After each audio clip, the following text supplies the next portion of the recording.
মানে জুবিন দা অসমৰ হিয়াৰ আমঠু গোল্ডেন ভইচ অফ আছাম যাক কোৱা হয়, তেওঁৰ মৃত্যুত আমি গোটেই অসমবাসী ম্ৰিয়মান হৈছোঁ। সকলোৱে আমাৰ বুকুখন কান্দি উঠিছে। তেওঁ মৃত্যু হোৱা নাই, তেওঁ অমৰ হৈ অসমবাসীৰ মাজত, আমাৰ মাজত, সকলোৰে অন্তৰত চিৰদিন জগমীয়া হৈ থাকিব।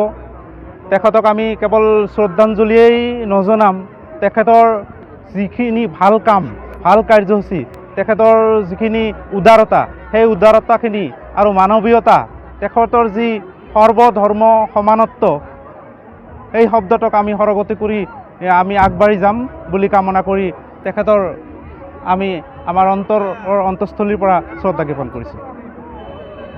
গৌৰৱোজ্জ্বল গৰাইমাৰী এম ই স্কুলৰ হীৰক জয়ন্তী উদযাপন উপলক্ষে সমূহ ৰাইজ, শুভাকাংক্ষী, প্ৰাক্তন ছাত্ৰ ছাত্ৰী, বিদ্যালয়ৰ প্ৰাক্তন শিক্ষক, বৰ্তমানৰ শিক্ষক সকললৈ আমাৰ বিদ্যালয় বাকৰিত আদৰিছোঁ।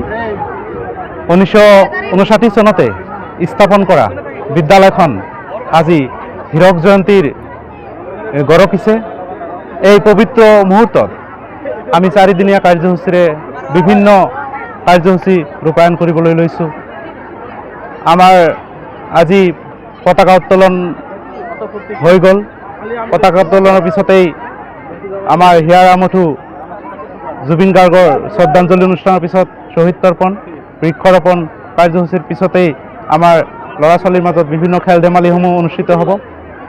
এই 4দিনীয়া প্ৰগ্ৰামত সমূহ শুভাকাংক্ষী ৰাইজ, প্ৰাক্তন ছাত্ৰ ছাত্ৰী সকলোকে আমি অংশগ্ৰহণ কৰিবলৈ আহ্বান জনাইছোঁ।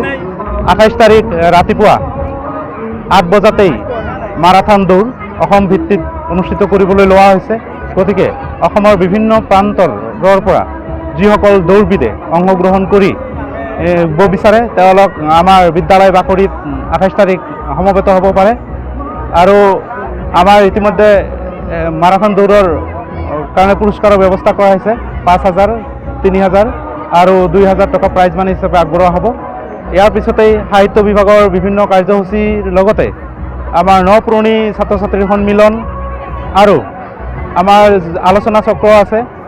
সাম্প্ৰতিক সময়ত অসমৰ শিক্ষা ব্যৱস্থাত ছাত্ৰ ছাত্ৰী, পিতৃ মাতৃ আৰু অভিভাৱকৰ ভূমিকা, এই সম্পৰ্কে আমাৰ আলোচনা চক্ৰ অনুষ্ঠিত হ'ব। তাৰপিছত আমাৰ মুকলি সভা আছে 30 তাৰিখ। আমাৰ মুখ্য অতিথি সন্মানীয় BTC চিফ আগ্ৰামা মহল্লেৰীদেৱ ইয়াত আহিব। গতিকে আমাৰ গৰাইমাৰী এম ই স্কুলৰ পৰা সকলোলৈ আমাৰ বিদ্যালয় বাকৰিত আদৰিছোঁ। তেওঁলোকে আমাৰ কাৰ্যসূচীসমূহত অংশগ্ৰহণ কৰি বিদ্যালয়ৰ সমূহ কাৰ্যসূচীত সফল ৰূপায়ণত যাতে অংশগ্ৰহণ কৰে, তাৰ বাবে সকলো ৰাইজলৈ কাটৰ আহ্বান জনাইছোঁ।